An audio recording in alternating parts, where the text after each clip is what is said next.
This episode is inspired by an article in the Atlantic magazine entitled "Sam Altman is Losing His Grip on Humanity" by Mateo Wang, in which Altman is quoted as saying, "You don't, quote, train a human," close quote. And as the article further quotes Altman, it also takes a lot of energy to train a human. It takes like 20 years of life and all of the food you eat during that time before you get smart. And not only that, it took like the very widespread evolution of the 100 billion people that have ever lived and learned not to get eaten by predators and learned how to like figure out science and whatever to produce you, and then you took whatever you took. Further, I was inspired by an article in Fast Company dated April 29, 26,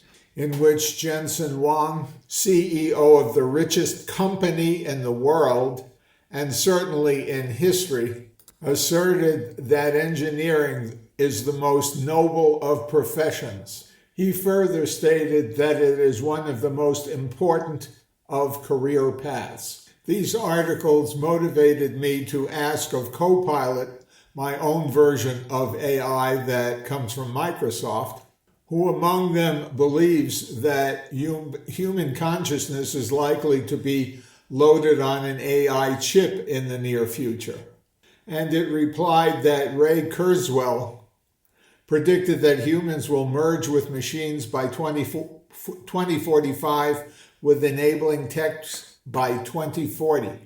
And it further stated Mr. Kurzweil as believing that the mind will be uploading as a core path to digital immortality. Also noting that Elon Musk said that Neuralink would eventually take a rough snapshot of a person's mind and upload it into a Tesla Optimus robot body. My goodness, how exciting this is! Mostly because they make these predictions based on human consciousness that is mostly like them. That is to say, based on their training and their discipline, that, so they probably believe, is most logical and most likely to further the individual and to further humanity. And at this point, let me say, if I were a betting man, and only very rarely am I a betting man, I would bet on the lizard brain before I would bet on any of the things that these people are saying. I'd take all my money and put it on the snake. And so we have the current episode, AI versus the lizard brain. But let me first start with a quote from Monty Python's The Life of Brian, in an early response to their assertions. We are all individuals. That's it. The ultimate paradox. We are all individuals. And so I ask Elon Musk and Kurzweil, also Jensen Huang, what do you think? Are we all individuals, or do we even want to be? Or do you want us to be? And I would expect them to reply, do you all want a ham sandwich? Maybe one of you wants a hamburger. So it's very possible that each of you has different tastes for what to have for lunch. That's what makes you an individual, but in terms of the science, we're all in the same soup. This latter being a quote from me, by the way. But let me start by returning to the Altman quote, because he does place things in this article, in his statements in this article, that he sees as of having some value, but not very much. That is, he says that what makes us unique is the 20 years of life that makes us who we are, including all of the food we eat. So our life and our consumption of food is an important factor, but only as it leads us back to the technology that will take us over, swallow us whole, in other words. He also acknowledges in that quote that there is a contribution from the widespread evolution of the 100 billion people that have ever lived. It's an interesting comment since he doesn't appear to really know what it is. That is the contribution. And in response, I will say, history repeats itself. And as others have stated, history rhymes, and I have stated it resonates. That is to say that we act in a very similar way to our forebears, but each step along this ladder or in this chain, everything is a little bit different, but the influences always lead us to the same point. Do they really think for even 1 minute that the influence of AI will change the trajectory that we so often find ourselves at as a human race? But what it does do for me is it helps me with my research for these podcasts. And it also does a brilliant job of designing pictures to illustrate my meanings, such as the illustration for this particular episode, in which there is a crystalline AI that is about to be attacked by the lizard from below. Pretty cool. I like these pics that my co-pilot produces for me when I tell them what it's supposed to look like. It adds a lot of visual content, some of which I didn't even imagine myself. But would it be able to do that if I didn't tell them in advance what the thing was supposed to look like? Highly unlikely, but possible. And maybe that's the goal, to produce an AI that can produce these images without even having to find out what I would like them to look like. And maybe they would replace this podcast entirely. And certainly all these experts have intellects that can dwarf mine, and they've demonstrated that with their towering ability to acquire money and goods, but also to enthrall. So while we're staring at snakes, because so many of us are afraid of snakes, we overlook what they are doing to us from the other end of the evolutionary spectrum. But are they really smarter than us? Which leads us back to a question that I've asked prior to this during this podcast. What is intelligence anyway? What does an IQ test tell us? And does it really tell us that much of anything in terms of quality of life? Or who we are as individuals, if we are individuals in the first place? I have to admit that I am spoiled, because when I came into the world, I grew up under the tutelage of an older brother who kept convincing me that I was an idiot. And even after I got my doctorate, and even now, I never contradicted the concept. I've often said I'm an idiot. But I will add, so what? My idiocy leads me to think about things in a different way, and sometimes more deeply. Certainly more deeply than my brother would think about it if he were still alive. And from there, I go to one of the more common beliefs, ones that I've observed multiple times in the past, and probably that you as a listener have observed and perhaps think as well. That is that IQ is not measured by a number, but is measured by money. The more money you acquire, it is assumed, the more intelligence that you have. I think it's very possible that these people believe this, that their acquisition of money only proves that what they know how to do makes them better than the rest of the world and more intelligent than all of us. And there are plenty of people without money who think the very same thing. To which I reply, you can choose to believe this, that is, that you're less than these other folks who have acquired so much. Or you can learn to appreciate that thing about yourself that makes you unique and not part of a machine. And if you don't, that's almost certainly where you're headed, into the machine that Elon Musk or Kurzweil envisions. But frankly, I don't believe that Jensen Huang is even close to being that stupid, for all of his success. But unfortunately for Huang, invention and the acquisition of money has become a political thing, to the point that he is giving unto Caesar what is Caesar's, in order to pacify him and to make the president and our country the most overwhelmingly powerful in history. But is this all there is? Do any of us common folk have any chance at a happy and successful life? Can we possibly contribute anything to a world that is dominated by computers and machines, or to be passive recipients of what is occurring all around us. They can say what they will about all the great benefits of engineering, but there is an entire culture surrounding them, or shall I say, multiple cultures, thank God, that allow a myriad of other contributions, some of which may threaten their hegemony and their dominance. And indeed, just yesterday, when I learned through the media that Jensen Huang was opening up his version of AI to our military, I said that I had about enough. I thought the man had some intelligence and compassion, but I seem to have learned better now that this has been revealed. But let me go back and ask again, what is intelligence? If we're to believe that it is based on standardized IQ tests, not exactly the ones that have been invented for our entertainment, we have to say that yes, Jensen Huang has a high IQ, as do the rest of the group.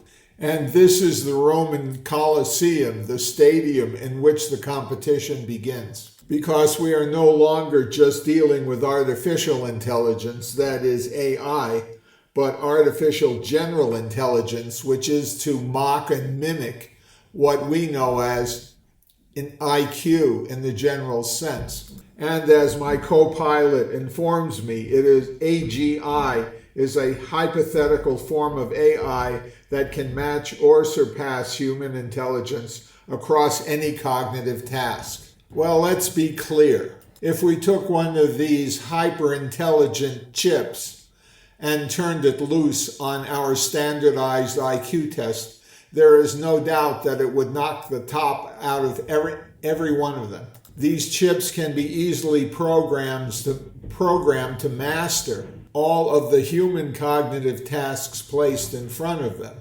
But what do they lack? If they lack anything, they certainly would have the vocabulary once it was programmed for it. They would have the abstract thinking for the same reason. They would be able to rearrange all of the blocks and fill in all of the blanks of any IQ test, any standardized IQ test that was placed in front of them. But I am saying this equally to those who are intellectually challenged, as I am those who have the highest IQs. Is this all that makes you an individual? Is this all that makes your particular intelligence unique? And I have to say, we have to redesign all these definitions so that we recognize it's just not a matter of machine work. Otherwise, we wouldn't have to do anything. It's kind of the way I felt after my mother died. And my father essentially abandoned me with very few resources except a little bit of money. And additionally, with an older brother who was trying to break me. That is, I could look at all of my options and say to myself, what could I possibly do except get a job and disappear into some mundane tasks that I would keep for the rest of my life just to pay the bills? In essence, this is the situation that AI seems to be putting us in, with very limited options and very few alternatives to make any choices outside of the box we've been placed in. But dare I say, thank God for the lizard brain. That was the kind of processing that led me out of the situation that I was trapped in, as I felt myself deprived of any food for my spirit and my soul. What I did was I left, and I went to live at the time with nothing. And I won't even say practically nothing, but absolutely nothing. That's what we could believe that we have once AI has taken over the world and we have no opportunity to think or feel. But I will remind the listener that there is a spark within us that apparently Sam Altman and Carswell and Jensen Huang do not have. They can only see themselves in the box of their engineering. And if we are going to continue to grow and enhance the civilization that we have been graced with over time, the centuries of our food consumption, as Altman might tell you, then we need to pursue something better, something outside that box, and something that makes us additionally creative, if not ennobling. That's the challenge that's being laid before us at our feet. Can this hardware actually overcome our humanity, what makes us unique as an individual? Indeed, can we overcome ourselves and believe that there are things about us that makes us different from everyone else, including from the machines that are about to define us? And just for fun, I asked Copilot about modern standardized IQ testing to see what we have to fly in the face of AI as they are developing it. Big surprise, they are rattling off the same list of IQ tests that I have been familiar with now for well over 30 years. And now that a machine can do it, that is, perform at the highest standards of intelligence, there won't be any of us remaining that are needed to perform at this level because the machines will do all of it for us. And I will ask Wang and Kurzweil and Altman, what do you have left to do? You'll have all of the money and your machines will do all of the tasks so that you won't have to do anything. Not even use your imaginations anymore because it will all be dried up.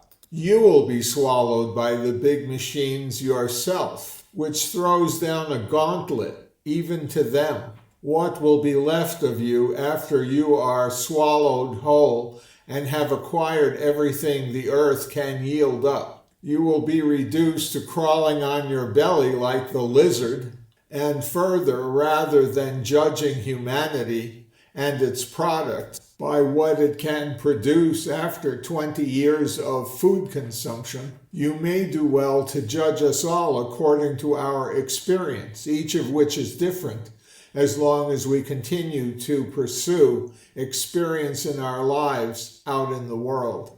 But let us not judge the lowly lizard or snake, they're both reptiles after all, too harshly because they crawl too close to the ground on their bellies or else walking on very short feet in the underbrush.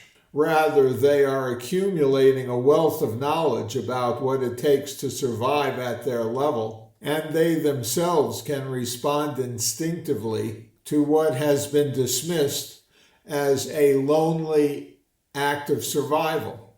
How to find food and to eat it.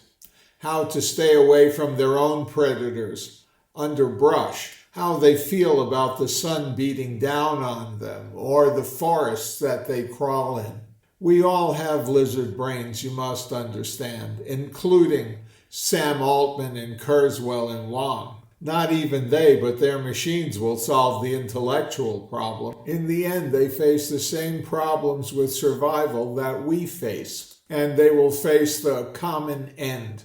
But what they don't face and their machines cannot incorporate are the feelings and instincts and passions and pleasures that drives us and them to do all the things that we do and that comprise a life. All these inputs, while not mechanical, are what makes us who we are as individuals. And despite the commonality, we have so many ways to do it differently as long as we pay attention to what's going on inside of us. That makes us able to feel, even for the slightest moment, that was a job well done, without us having to look to our bank account to confirm those instincts. If you want to know what separates the cortex from the lizard brain, look there. Look at what we drive our intellect to do from the instincts that are created in our earliest experience. AI is not capable of that, and its products won't affirm who we are as human beings or who we are as a culture, but will take it over. And I defy them. Convince me otherwise. You tell me what your machines will do to create a happier, more fulfilled human being that is more productive and supportive of others, both individually and within the larger society of our earth. And barring that, why don't you get on a spaceship and fly somewhere else? Because what's here is hardly good enough for you. And whether you believe it or not, as long as your products are to be used for political ends, the outcomes you produce will not be worth anything at all except for the destruction of your own species. To that I say, go back to school, go back to your churches and temples, go back to philosophy and to the ancient Greeks. Listen to Socrates and rediscover what it's like to be a human being, if you ever knew what it was like at all. But giving it up to the military and up to the politicians makes you no better than the lowest lizard or the lowest snake. You are abandoning your own way of life and turning against your own in order to make a buck, and will have as little success as the rest of us will once you deprive us of culture and knowledge, because we won't have need for any of it. And on this note, I'll sign off saying again, be well, stay healthy, don't go crazy, and above all, don't submit.